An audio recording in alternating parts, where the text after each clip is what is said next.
పిచ్చి పిచ్చిగా మాట్లాడుతూ ఉన్నాడు. ఆ పిచ్చి పిచ్చిగా మాట్లాడినప్పుడు అర్థమవుతుంది ఆయనకు ఫ్రస్ట్రేషన్ ఉంది. ఓడిపోయిన ఫ్రస్ట్రేషన్ ఒక పక్క, ఫోన్ ట్యాపింగ్ కేసు ఒక పక్క వచ్చింది. చెల్లబోయే జన్మస్థానంలో అవేంటి వాటిని ఏమంటారు, రుద్రాక్షమాలలు పట్టుకొని పూజలు చేస్తుంది. మరి ఆమెకు తాలిబొట్టు కావాలంట. నేనైతే ఇన్ని సంవత్సరాల కాలంలో ఎప్పుడు తాలిబొట్టు మెడలో వేసుకోగానే అయితే చూడలేదు.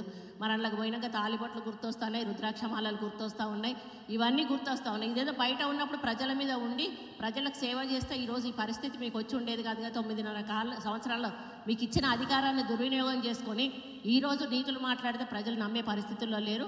కాబట్టి మీరు ఎన్ని చెప్పినా కూడా ప్రజలకు సమస్య ఏంటో అర్థమైంది, మీ వ్యక్తిత్వం ఏంటో అర్థమైంది, మీ పార్టీ ఆలోచన ఏంటో అర్థమైంది. కాబట్టి మీరు ఏం మాట్లాడినా కూడా ఈరోజు ప్రజలు విశ్వసించే పరిస్థితుల్లో లేరు.